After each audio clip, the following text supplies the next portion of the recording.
Tonight, this message is gaining steam. So let me say very simply, I want more babies in the United States of America. Well, it's led to what's called the pro-natalist movement, and it's getting more popular because of messages from Vice President Vance and Elon Musk, who, of course, has at least 13 children with multiple women. CNN's Mina Dursun is out front at the 2025 Natal Conference, because yes, there is a conference. Raise your hand if you are a mom or a dad in the room here tonight. This is the war for civilization, and we are going to win it one life at a time. We're here at NatalCon, which is a gathering of about 200 people from all over the world who have come here because they all feel very strongly that the world needs more babies. There's a civilizational catastrophe coming, and the way to solve it is to have sex. Like, that's got to be the easiest pitch in history.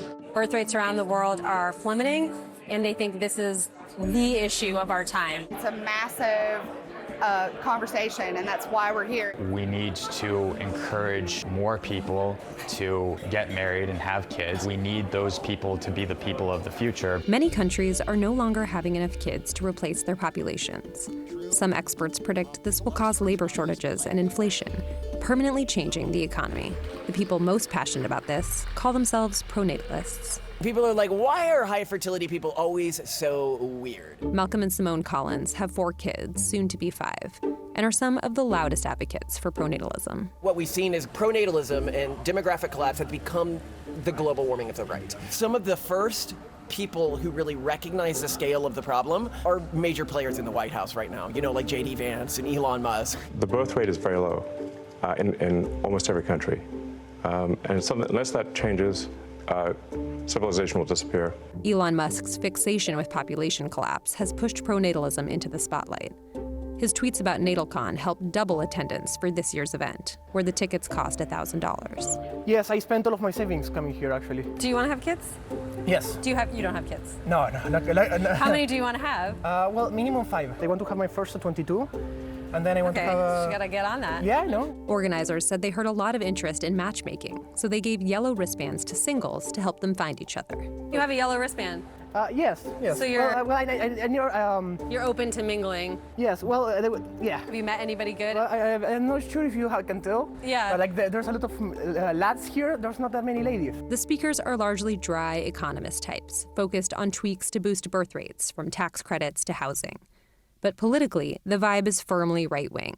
The marginal people need to go back to the margins. We want to raise families. The left is raising pride flags over cat shelters. In 2024 actually did have a slight uptick in births. Bad news. It was just the anchor babies from the illegal immigrants. It's pretty difficult to draw a neat, tidy circle around everybody here. The far right or the extreme right, like, we would like to have more babies, but we would like to have more of our babies. On the other end, people like, more babies are always good, whether it's babies or immigrants. And the other axis, trad Catholics, Mormons, and then like a kind of tech bro or tech futurist genetic selection of embryos, trying to refine the quality of the babies that are born. Because the Collinses are building their family through IVF, using experimental testing to rank embryos for traits from health risks to intelligence, they get one of the biggest criticisms of pronatalism, that it's code for eugenics. Eugenics is when you say, these are good traits, these are bad traits. This is just people choosing among their own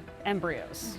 We're not talking about sterilizing people or all the classic problems that are out there with eugenics. Ahead of the conference, press coverage called out some speakers as race science promoters and eugenicists, and students accused the event of hosting Nazis, a criticism organizer Kevin Dolan dismissed. You can't be governed by people calling you names. I think that these ideas, they're not going to come from people who don't want to hurt any feelings. Do you feel like there's a risk of alienating people with the kind of speakers you've selected and that tenor? Of course. And is that a risk for the larger cause? I mean, yeah, some of those people are polarizing. They're my friends, and I'm not going to chuck them under the bus. We can't let the right own things that are that fundamental. Paul Constance was the only liberal we met the whole weekend. I'm here because I think it's a really big topic, and progressives need to be in the conversation. Why is this such a big deal to you? So I have kids in their 20s, Young people today feel very hesitant or unable to form families. It's very easy to talk about cat ladies and to imply that people on the left don't care about kids.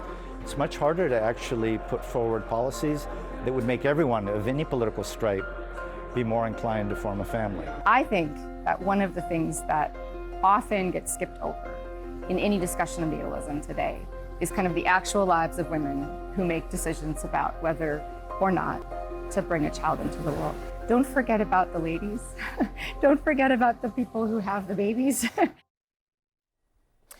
And I think you can see that crowd is pretty homogenous, very white, largely male. You know, we heard many of the speakers had to drop out because they were pregnant, so lost a lot of women that way.